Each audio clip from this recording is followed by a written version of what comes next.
On va passer en revue les unes de la presse française avec vous. Florent Raudot, bonjour. Bonjour Mariam. Et à la une de la presse aujourd'hui, on revient avec beaucoup de joie sur cette victoire du Paris Saint-Germain face au Bayern de Munich.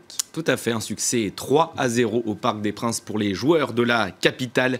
Daniel Alves, Edinson Cavani et Neymar sont les buteurs du soir.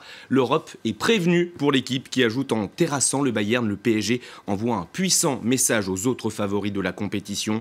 Le Parisien, aujourd'hui en France, revient lui aussi sur la performance des hommes d'Unai Emery.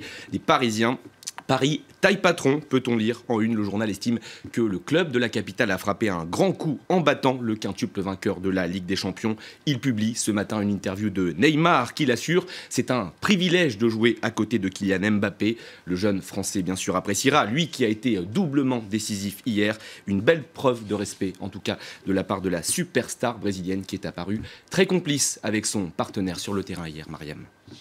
Et on va rester en France où des dizaines de rassemblements ont lieu aujourd'hui à l'occasion de la journée internationale pour le droit à l'avortement. Et à Paris, le rendez-vous a été fixé à 18h30, place de la République. Des mobilisations qui vont se poursuivre un peu partout en Europe, 2 jours après la journée mondiale de la contraception. Vous l'avez dit, c'est donc le droit à l'avortement qui est à l'honneur aujourd'hui. L'Humanité donne notamment la parole à Nelly Martin, responsable de la Marche mondiale des femmes. Elle estime qu'il ne faut jamais considérer le droit à l'IVG comme un acquis. Nelly Martin rappelle que ce droit fondamental est encore refusé aux femmes dans certains pays très conservateurs. Elle cite notamment le cas de Malte où ce droit à l'avortement est tout simplement interdit.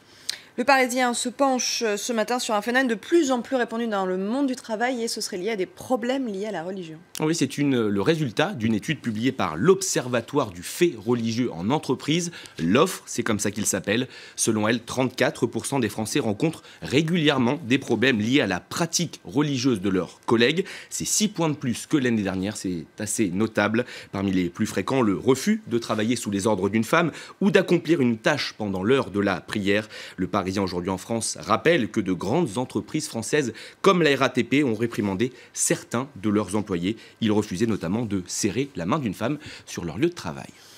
Et à la une de la presse également, l'annonce du budget 2018 par le gouvernement et ça fait un peu de bruit. Et pour la Tribune, c'est un pari audacieux sur l'investissement. Le quotidien économique estime que les baisses d'impôts présentées hier, 7 milliards d'euros, je vous le rappelle, sont destinées à inciter les acteurs privés à investir. Reste à savoir s'ils rempliront leur part du contrat, peut-on lire en une. Le Figaro s'intéresse lui aussi à ce premier budget de l'ère Macron. Il relève, je cite, le courage du chef de l'État de s'être attaqué à l'impôt sur la fortune. Cette exception française, fin de citation. Dans un édito intitulé Un bon début, le quotidien écrit après 5 ans de zigzag et de faux semblants, ce n'est pas un petit bouleversement. Le Figaro qui estime néanmoins que le gouvernement a encore du pain sur la planche. Sur le même thème, et vous l'imaginez, l'Humanité donne un son de cloche totalement différent.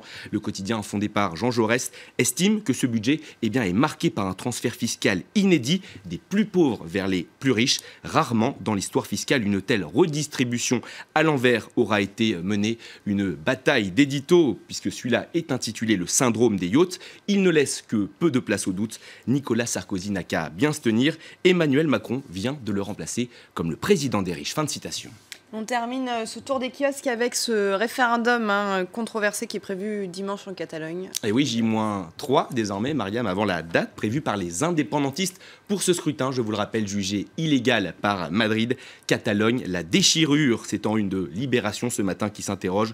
Mais pourquoi le gouvernement de Mariano Rajoy ne laisse-t-il pas les Catalans faire leur référendum? Le quotidien estime que le scrutin va une nouvelle fois, je cite, ébranler l'unité de l'Espagne. Il pourrait aussi réveiller le nationalisme des Basques français, des Écossais et des Flamands. La contagion est possible, peut-on lire dans ces colonnes. Une chose est sûre, en revanche, la société catalane est divisée sur le sujet.